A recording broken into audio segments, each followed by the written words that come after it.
Our topic for today is which short stories will leave you breathless? This is a super popular answer that someone posted without revealing their identity. Kota is usually vacant during Diwali. All the students visit their homes to celebrate it with their families. I was one of the few students who stayed back. It was infuriatingly warm that day, and I was quite irritated as I had a breakup that day and the AC in my room wasn't working. Our hostel too was mostly empty. Only 3 guys stayed back. I decided to sleep at one of my friend's room. Roshan Bia, whose room was just next to mine, also agreed to sleep with us. The room was quite spacious with a large bed in the middle and a sofa lay about a few feet ahead of the bed. Left to the bed was a bathroom, just next to the exit, adjacent to the wall. At the right-hand side of the bed was a huge glass-coated window. My room was just the mirror image of his. Our rooms doesn't have night lamps, so we just leave the bathroom door ajar, with its light turned on. It so happened that I was sleeping at the sofa facing the window, so that the bathroom was over my head. And Nikhil and Raushambia slept on the bed. As I had a breakup that day, and had a severe headache, I had consumed a hell lot of coffee, which had made me strangely alert. So I lay facing the window, randomly thinking something subconsciously when I realized that the tap in the bathroom was running. I thought it must be Raushambia, I might not have noticed him. But water continued to flow for quite some time before I stood up and turned it off. I didn't sleep the entire night. Next morning, I asked both of them as to who had left the tap open. But neither of them had. We thought that the tap must be leaking. Nikhil was a heavy sleeper, so he might not have noticed it before. And, in any case, hardly spent any time at his room. The AC in my room was still not repaired, so we slept the other night too at Nikhil's room. I had forgotten everything about the previous night.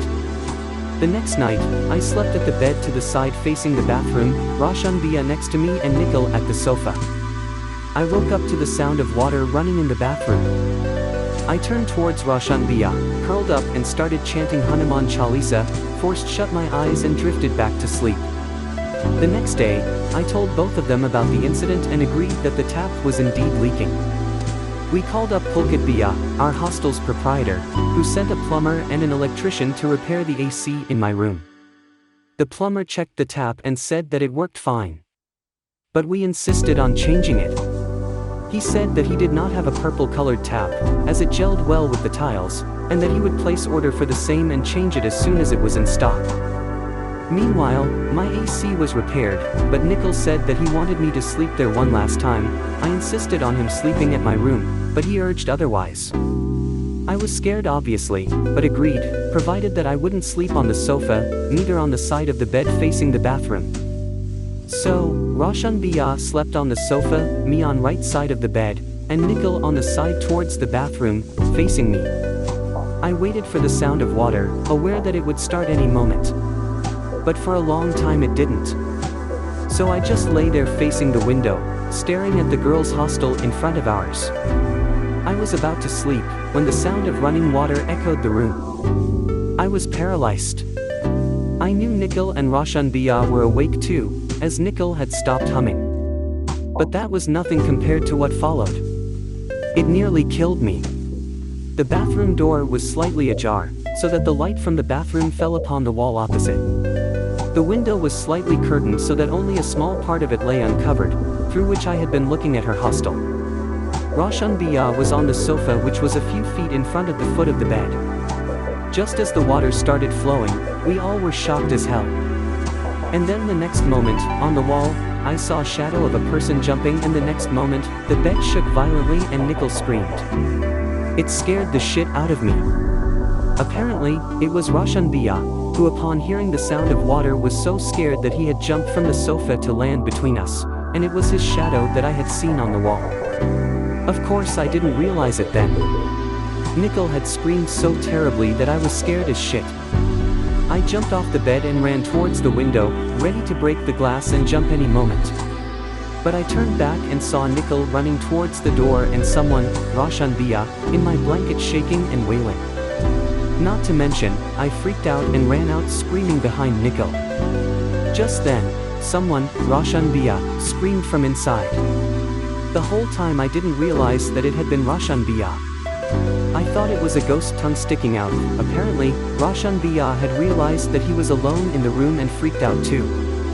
And came running after me. I lost my nerve, as if my day had come. A ghost was running after me. Crying. I couldn't make out his voice as I had never heard him crying before. Milan, Rukna, he was crying horribly. I would have died that very moment from heart attack had I been scared a little more. But he cried again, Nikhil, which was when I realized it was Roshan Bia. I slowed down and he came running down to me. Then we ran like mental, out towards the main gate. When we reached there, it was obviously locked, but Nikhil had already jumped and stood at the other end of the street in front of the girls' hostel. He was looking at the window of his room, crying. The main gate, which was about 7 feet tall, I did something I had neither thought, nor imagined myself doing. I jumped over it and reached the other side too. Then we ran towards a nearby park which was usually crowded at night by lovebirds, but was then empty because of Diwali vacations. We stopped, panting. Nikhil and Roshan Bia were crying, but I started laughing loudly, at how stupid I had been to see a shadow jump on the bed and not realize it was Roshan Bia. At how I thought him to be a ghost, forgetting about the real reason to be afraid, the water running on its own. There was bound to be something paranormal. But it didn't bother me then. Slowly, Nikhil too calmed down and we began laughing and cursing Roshan Bia. Nikhil left the hostel the following day, but my parents simply refused me to do so. It's crazy how when I share this scary paranormal incident with anyone, they start laughing. It's indeed funny, but I still feel I could have died that very night, had I freaked out any further. Thanks for watching, and don't forget to hit that like button and subscribe.